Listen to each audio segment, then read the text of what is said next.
कभी सोचा है क्यों कुछ लोग मेहनत करने के बाद भी असफल रहते हैं और कुछ बिना प्रयास के भी सफलता पा जाते हैं? क्या सच में भाग्य पहले से लिखा होता है या फिर इंसान अपने कर्मों से उसे बदल सकता है? आज मैं तुम्हें एक ऐसी कहानी सुनाने जा रहा हूँ जो तुम्हारे विचारों को झकझोर देगी और जो तुम्हें सोचने पर मजबूर कर देगी कि आखिर हमारी ज़िंदगी का असली नियंत्रण किसके हाथों में है, हमारे या किसी और के।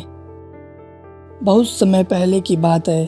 राजा विक्रमादित्य अपने विशाल सिंहासन पर बैठे थे। उनके राज्य में सुख शांति थी।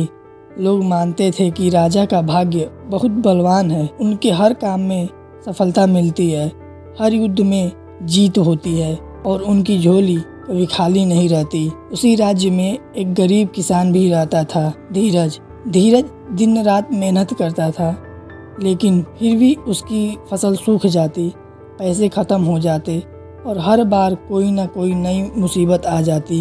एक दिन उसने राजा से मिलने की ठानी। वह राजमहल पहुंचा और राजा से बोला, महाराज, मैंने सुना है कि आपका भाग्य बहुत बलवान है। कृपया मुझे बताइए कि इंसान के जीवन में सबसे ज़्यादा ताकत भाग्य की होती है या कर्म की? राजा मुस्कुराए और बोले, धीरज, अगर भाग्य बलवान हो तो बिना मेहनत के भी सफलता मिल सकती है। कर्म महत्वपूर्ण नहीं, लेकिन भाग्य का प्रभाव उससे भी बड़ा है। धीरज ने राजा की बात को सुना, लेकिन उसे यकीन नहीं हुआ।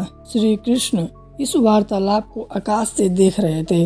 उन्होंने सोचा, अब इस राजा को समझाना पड़ेगा कि सच्ची शक्ति किसकी होती है। अगले दिन कुछ अजीब हुआ। राजा जब उठा और भोजन करने बैठा तो खाने में एक कंकड़ आ गया। राजा की दांत टूट गई। फिर जब वह घुड़सवारी करने निकला, उसका घोड़ा लड़खड़ा गया और वह गिर गया। शाम होते होते एक युद्ध की खबर आई, लेकिन वह युद्ध हार गया। राजा अचंभित था, मेरा भाग्य इतना प्रबल था, फिर अचानक सब कुछ गलत क्यों हो रहा है? तभी एक संत वहां आए और बोले, राजन, भाग्य ने तुम्हारा साथ छोड़ दिया है। अब बताओ, क्या सिर्फ भाग्य से सब कुछ संभव है? राजा चौंक गया।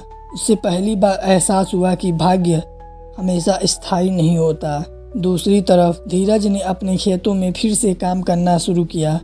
इस बार उसने अपने खेतों में मेहनत की, हर संभव हद पार कर दी। वह सुबह जल्दी उठता, नई तकनीकों से काम करता और हर बार अपने प्रयास को दोगुना करता। फिर अचानक एक दिन उसके खेत में ऐसी फसल हुई जैसे किसी और के खेतों में नहीं हुई थी। राजा तक यह खबर पहुंची और वह खुद किसान के पास गया। राजा ने देखा कि धीरज अब सिर्फ एक साधारण किसान नहीं था, वह अब राज्य का सबसे संपन्न किसान बन चुका था, क्योंकि उसने अपने भाग्य को अपने कर्मों से लिखा था। उसी रात श्री कृष्ण राजा के सपने में आए।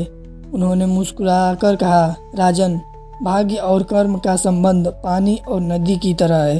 अगर नदी बहना बंद कर दे तो पानी सड़ने लगता है। भाग्य सिर्फ एक संभावना है, लेकिन उसे हकीकत में बदलने का अधिकार सिर्फ कर्म को है। राजा अब समझ चुका था, भाग्य इंसान के हाथ में नहीं होता, लेकिन कर्म का अधिकार उसे भगवान ने दिया है और जो अपने कर्मों को सही दिशा देता है वही अपने भाग्य को भी बदल सकता है। तो अब सोचो, तुम अपने भाग्य पर निर्भर रहना चाहते हो या अपने कर्मों से अपना भविष्य लिखना चाहते हो? आज का एक ही कदम तुम्हारे कल को बदल सकता है। तो उठो, मेहनत करो और अपने भाग्य को खुद लिखो। अगर यह कहानी तुम्हारे मन को छू गई हो तो उसे उन लोगों तक पहुंचाओ जो अभी भी भाग्य पर भरोसा कर रहे हैं, लेकिन कर्म की शक्ति को नहीं पहचानते।